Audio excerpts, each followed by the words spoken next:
This 1920 portrait held a secret that no one had ever managed to uncover, until now.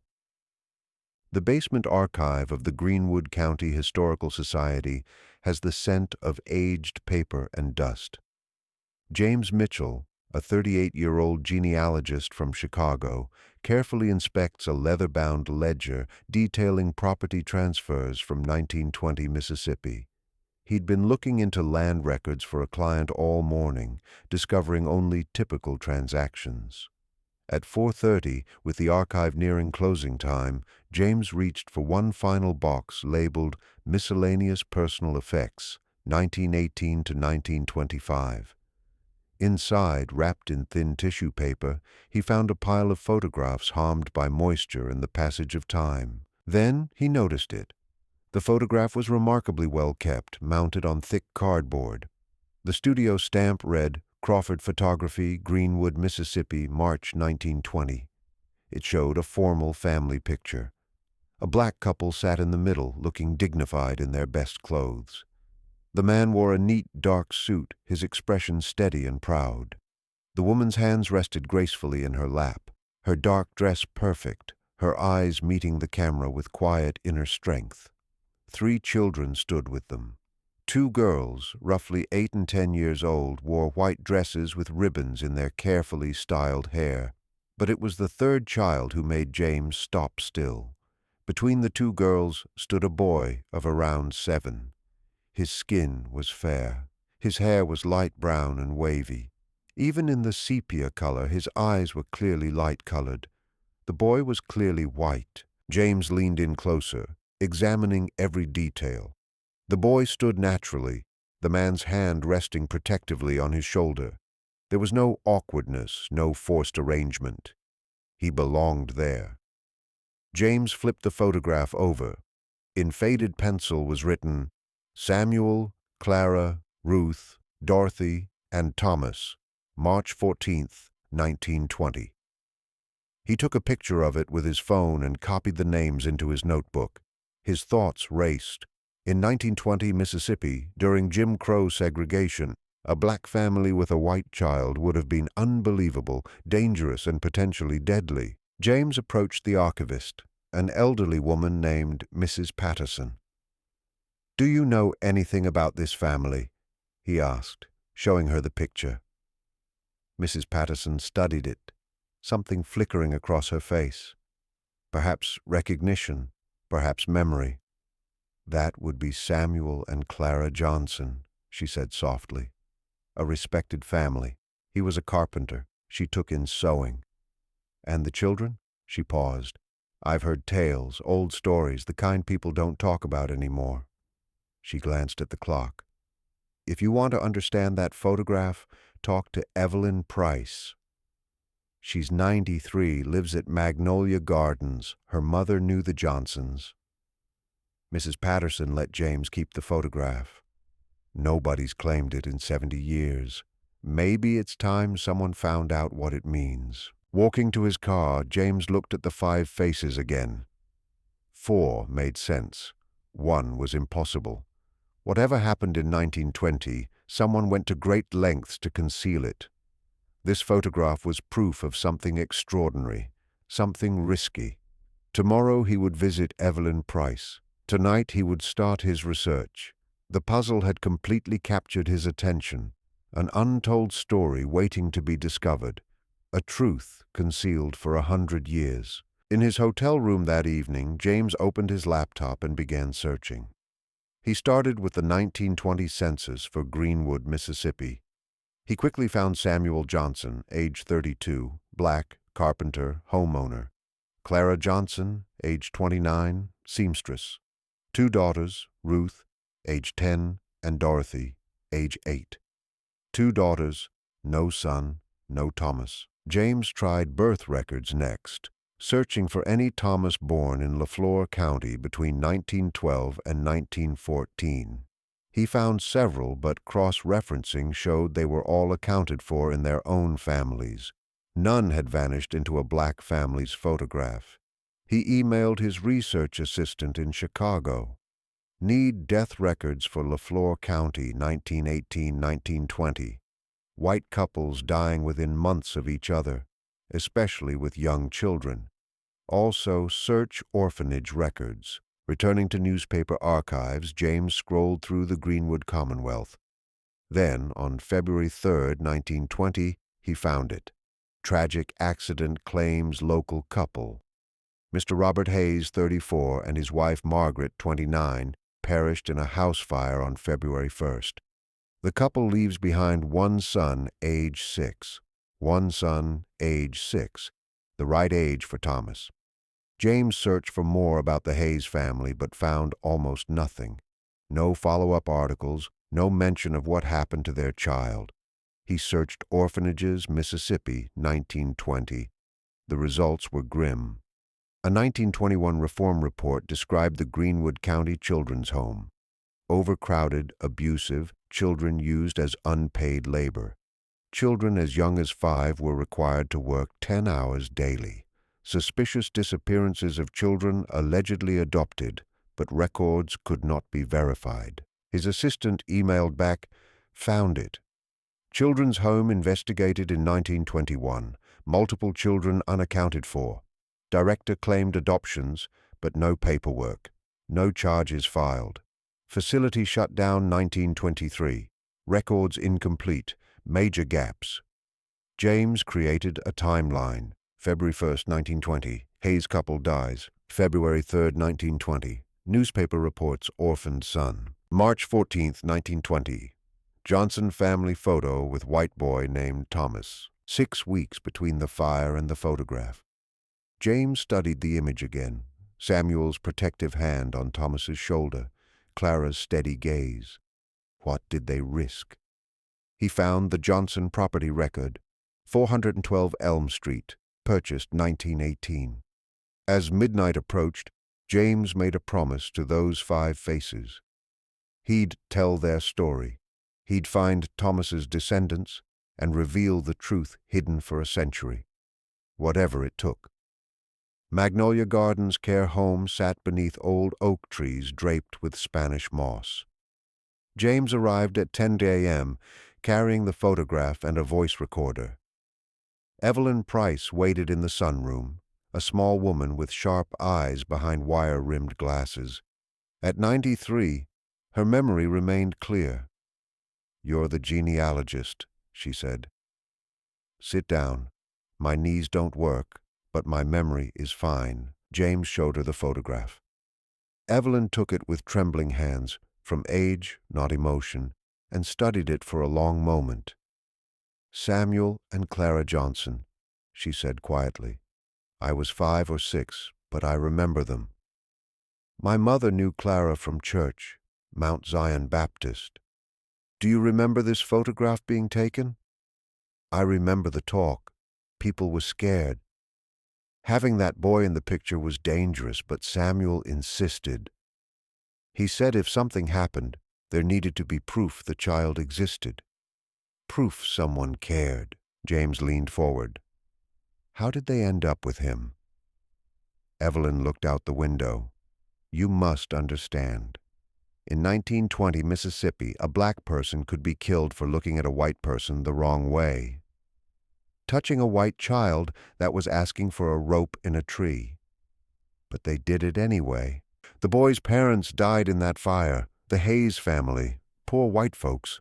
When they died, nobody wanted him. He had no family. The orphanage, the Greenwood County Children's Home, we all knew what that place was.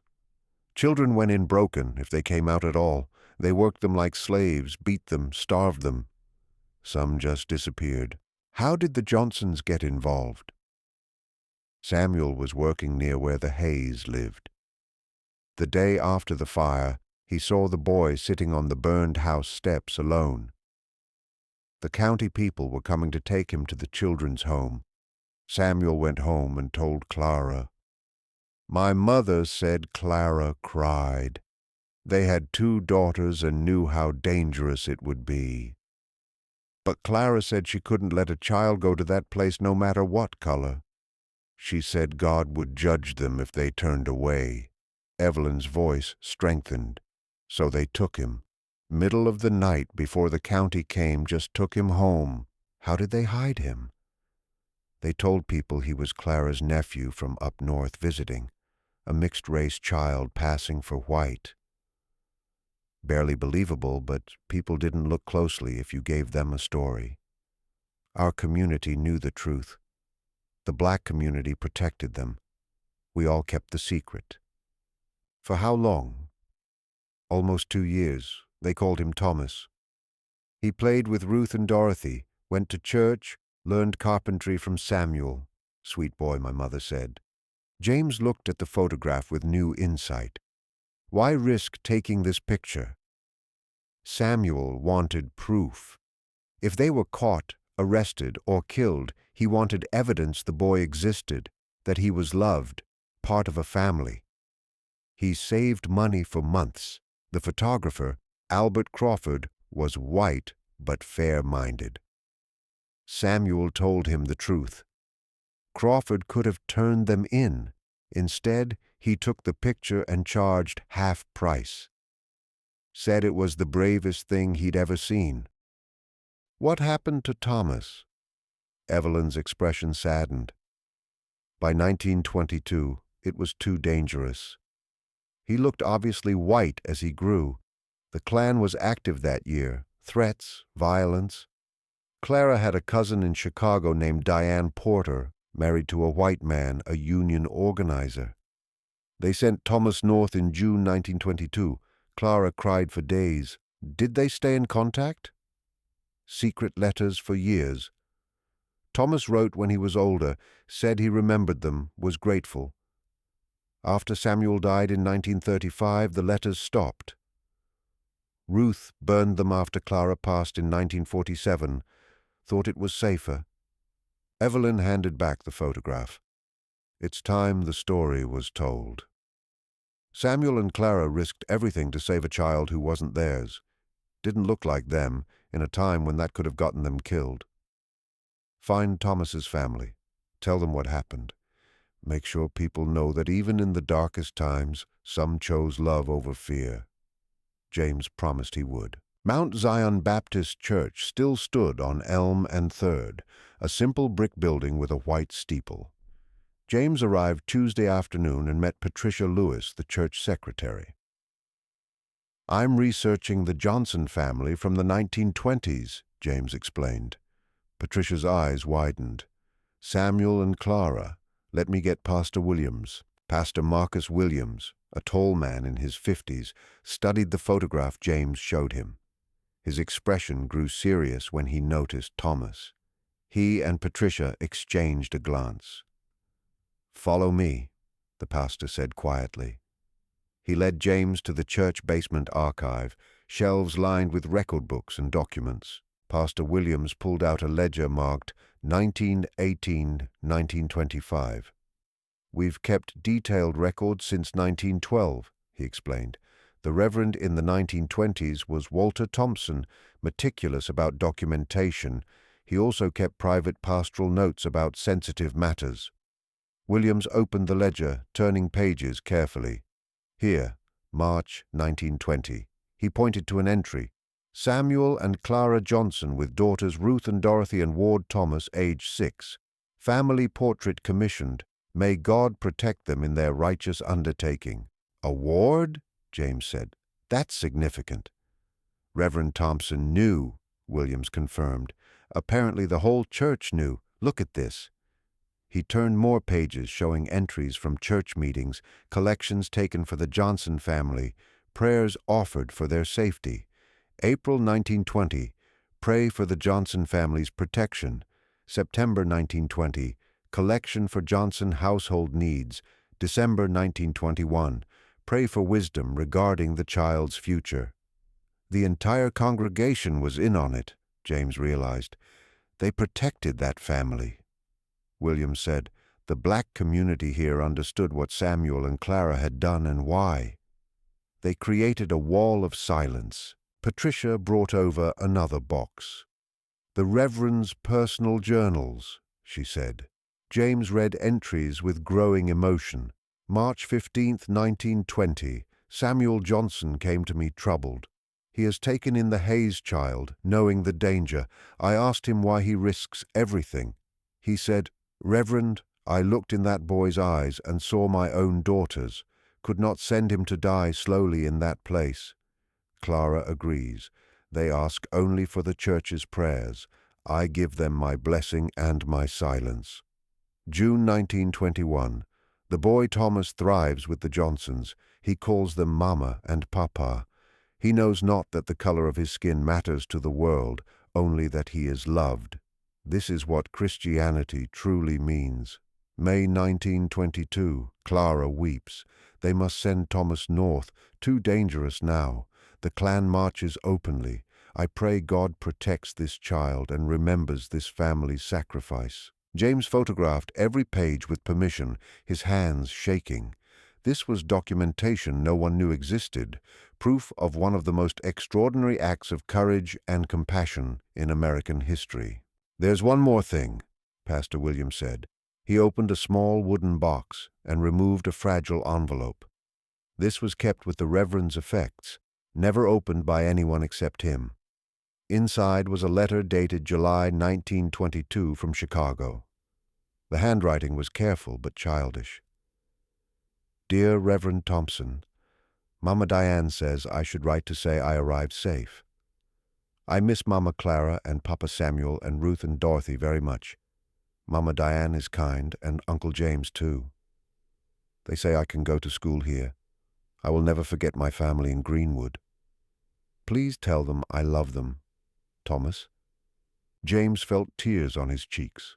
Pastor Williams's eyes were wet too. "This stays in our archive," William said firmly, "but you have my permission to tell this story. The world needs to know what Samuel and Clara Johnson did." Back in Chicago, James dove into city records, searching for Diane Porter. He started with the 1920 census, looking for black women named Diane, married to white men on the South Side. He found her. Diane Porter, age 26, married to James Porter, age 29. Occupation Union Organizer, address 47732 South Indiana Avenue. The 1930 census showed them still at the same address, now with 2 children of their own and a third child listed as nephew named Thomas Hayes, age 16.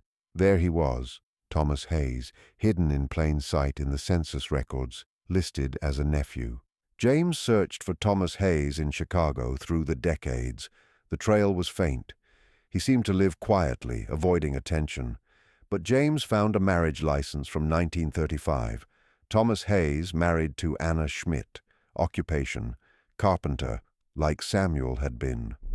James searched death records. Thomas Hayes died in 1987 in Evanston, Illinois, age 73. Anna died in 1995. They had 3 children, Robert Hayes, born 1937, Margaret Hayes, born 1939, and Elizabeth Hayes, born 1942. James's heart raced. 3 children who would now be in their 80s, possibly still alive, possibly with children and grandchildren of their own who knew nothing about their family's true history. He searched for Robert Hayes first, the eldest son. Property records showed Robert owned a home in Oak Park until 2015, when it was sold. James found an obituary. Robert Hayes died peacefully at age 78, survived by his wife Susan, 3 children, and 7 grandchildren. The obituary listed the children, Michael Hayes, Jennifer Hayes, and Thomas Hayes, Jr., another Thomas, named after his grandfather. James searched social media and found Thomas Hayes, Jr., a middle-aged man living in Chicago. He worked as a high school history teacher.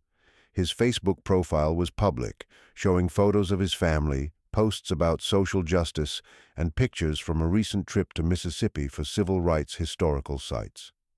James stared at the screen. Thomas Hayes, Jr. taught history, posted about racial justice, visited Mississippi civil rights sites, and had no idea his grandfather was raised by a black family who risked everything to save him. James composed a careful message. "Mr. Hayes, my name is James Mitchell.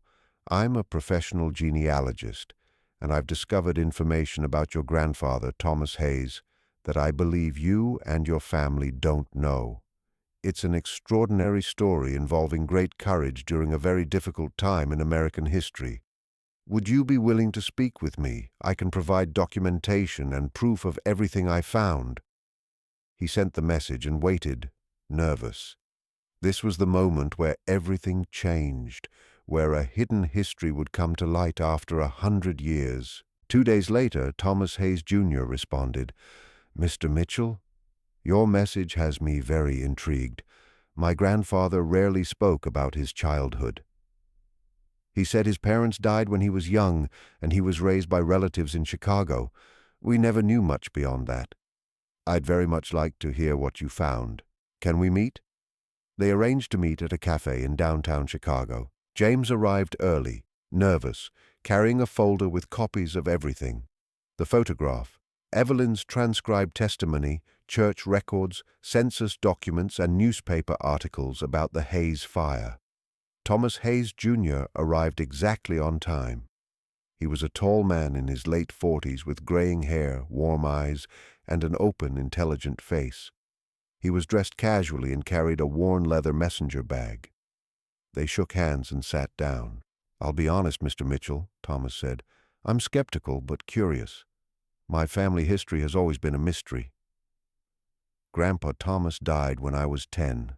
He was a quiet man, kind, but never talked about his past. Just said his childhood was difficult, and he preferred to look forward, not back." James opened his folder and carefully removed the 1920 photograph. He slid it across the table. "This is your grandfather," he said, pointing to the young white boy. "Age 6 or 7. March 1920, Greenwood, Mississippi." Thomas stared at the photograph, his expression shifting from confusion to shock. These people are a black." James told him everything.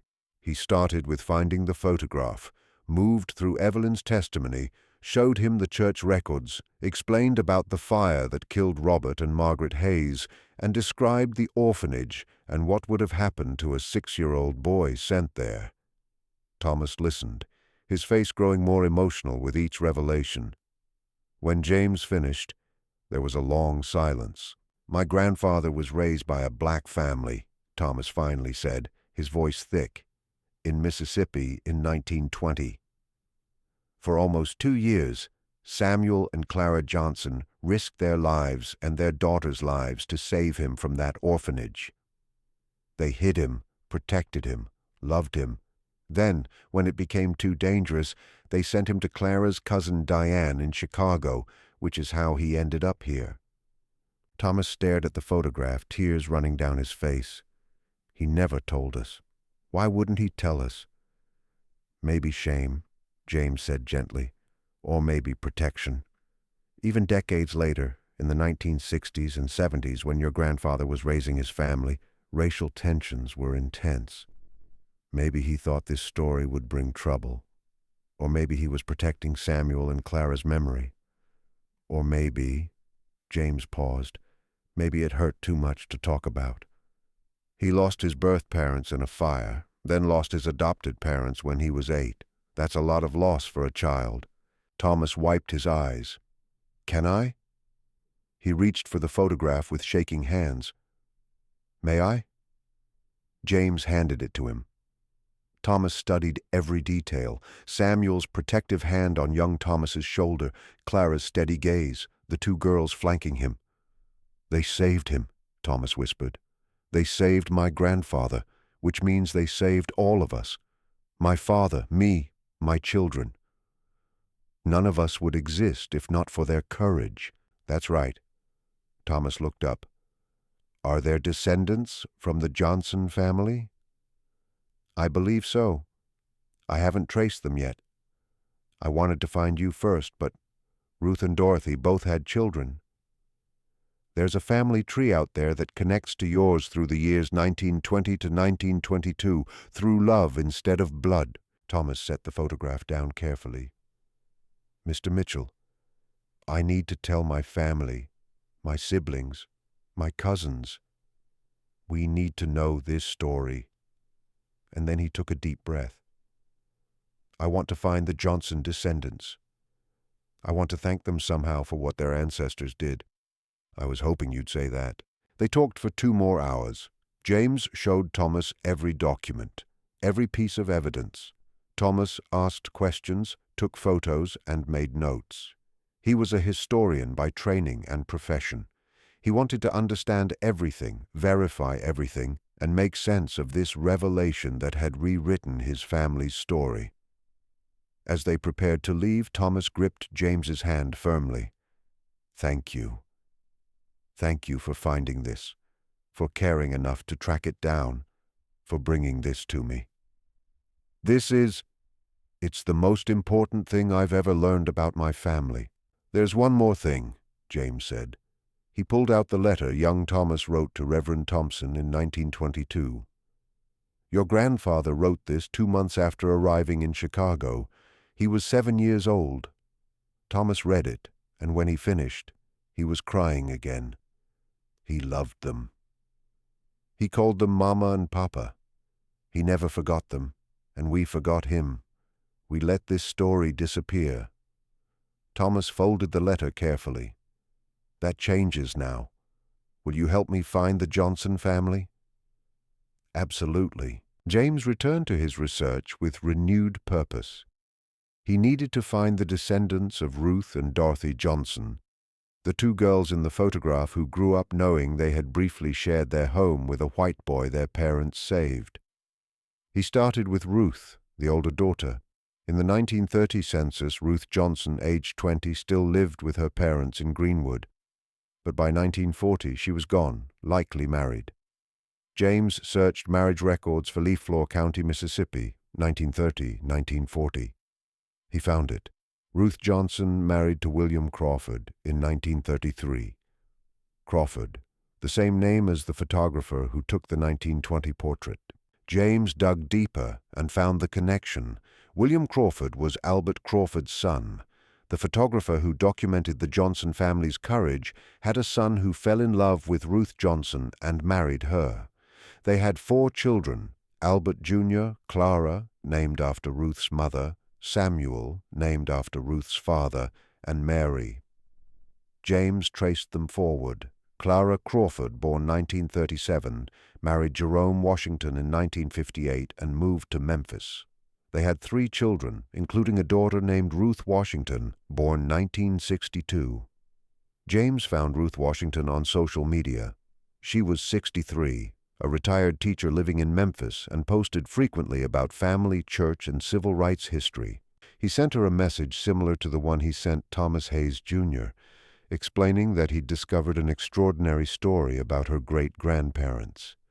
Ruth Washington responded within hours. "My grandmother Ruth told me stories when I was young about something secret my great-grandparents did, something brave. She said I'd understand when I was older, but she died before she could tell me. Is this about that?" James arranged to call her. When they spoke, he told her everything, showing her the photographs and documents via video call. Ruth Washington listened with her hand over her mouth, tears streaming. "They saved a white child," she whispered, "in Mississippi in 1920. Oh, my Lord. Your grandmother Ruth knew him. She was 10 years old when he came to live with them. She would have remembered everything. She never told us the details, just said her parents did something dangerous and good, something that showed." Thomas Hayes, Jr. spoke first. His voice shook with emotion. "I'm standing here today because of an act of extraordinary courage and love. My grandfather, Thomas Hayes, lost his parents in a fire when he was 6 years old. He should have been sent to an orphanage where he likely would have died or been broken. Instead, 2 people, Samuel and Clara Johnson, risked everything to save him." He looked at the Johnson descendants gathered before him. They weren't rich. They weren't powerful. They were a black family in Jim Crow, Mississippi, which meant they lived every day under threat of violence. Taking in a white child could have gotten them killed, and they did it anyway. Thomas paused, composing himself. "My grandfather lived to be 73 years old. He married my grandmother, raised my father and aunt and uncle, and saw grandchildren born. He worked as a carpenter, a trade he learned from Samuel Johnson. He lived a good, quiet, decent life. In all of that, all of us exist because of what your ancestors did. He stepped down and approached Ruth Washington. I don't have words adequate to thank you, but I want you to know we will never forget this. We will tell this story to our children and grandchildren. We will make sure Samuel and Clara Johnson's courage is remembered. Ruth Washington embraced him, both of them crying. Around the sanctuary, there wasn't a dry eye. Pastor Williams spoke next. My great-grandparents Samuel and Clara Johnson were ordinary people who did an extraordinary thing. They saw a child in danger and responded with love, despite the risk. That's the simplest and most profound truth of this story. He gestured to the photograph on the screen. This picture was taken as evidence, as proof that Thomas existed and was loved. Samuel knew it was dangerous to document what they'd done, but he insisted. He wanted there to be a record, even if it cost them. And now, 100 years later, that photograph has brought our families together. Ruth Washington then shared stories her grandmother, Ruth, had told her. Memories of young Thomas playing with her and Dorothy, learning carpentry from Samuel, and helping Clara in the garden. Thomas Hayes, Jr., now in his 60s, spoke at schools and churches, telling his grandfather's story and the Johnson sacrifice. My grandfather lived because two people cared more about a child's life than their own safety, he said. That's the America I want to build, where we see each other's humanity first, where we take risks for each other, where love overcomes fear. The Johnson descendants carried their ancestors' legacy with pride. Ruth Washington's granddaughter, studying social work, said, "I'm not surprised Samuel and Clara did what they did. When I look at their photograph, I see it in their eyes. Strength, compassion, determination. They raised their daughters to have those same qualities. It's in our family, passed down." 5 years after the reunion, the families gathered again, this time for a happier occasion. Thomas Hayes Jr.'s daughter, Sarah, was marrying Marcus Williams III, Pastor Williams's grandson. The wedding took place at Mount Zion Baptist Church, where Samuel and Clara worshipped, where Reverend Thompson documented their courage, where two families reunited after a century. The church was decorated with photographs spanning generations. Samuel and Clara with young Thomas in 1920. Thomas Hayes as an adult with his wife and children. The Johnson descendants through the decades. And now this moment, two families joined not just by history, but by love. During the ceremony, Sarah and Marcus honored their ancestors. They placed flowers before a portrait of Samuel and Clara Johnson, acknowledging that without them, neither family would be here today. "Love brought us together twice," Marcus said in his vows. First in 1920, when my great-great-grandparents saved Sarah's great-grandfather. And now in 2025, when we choose each other, we carry their legacy forward. The legacy of love that transcends every barrier. The reception was joyful, celebratory. Hayes and Johnson descendants danced together, sharing stories, strengthening bonds formed 5 years earlier. The divisions of race that once made their connection impossible now seemed distant, overcome by shared history and chosen family. James Mitchell attended as an honored guest. Now in his mid-40s, he had built his career on this story, but his greatest satisfaction came from watching these families thrive together. "This is what I hoped for," he told Ruth Washington, now 71. "Not just uncovering the past, but healing it, bringing it forward." "You gave us back our history," Ruth said. "We always knew Samuel and Clara were special, but we didn't know the full story. Now we do. Now the world does." As the evening ended, the families gathered for a photograph. Dozens of descendants of both families stood together where Samuel and Clara once stood, in front of the church that sheltered their secret. Someone produced the original 1920 photograph and held it up. Then and now, a century between them, but the connection unbroken. Thomas Hayes Jr. looked at the old photograph one more time, at his grandfather's young face, at Samuel's protective hand on his shoulder. "Thank you," he whispered to those long-gone faces. "Thank you for everything." Later that night, Sarah and Marcus visited Samuel and Clara's graves in the church cemetery. The headstones, once neglected, had been restored, cleaned, and surrounded by flowers that descendants planted regularly. "We're naming our first child after them," Sarah said quietly. "Samuel, if it's a boy, Clara, if it's a girl, so the names continue, so they're never forgotten." Marcus took her hand. "They won't be forgotten. Their story is part of history now, part of the record." They stood in silence for a moment, honoring the courage that made everything possible. Above them, stars shone over Mississippi. The same stars that shone on Samuel and Clara Johnson in 1920 when they made their impossible choice. The same stars that shone on their descendants now, living the future those two brave souls made possible. A photograph taken in 1920 held a mystery no one could explain.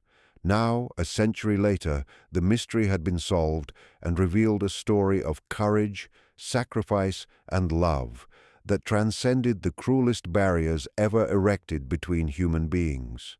Samuel and Clara Johnson risked everything to save a child who wasn't theirs.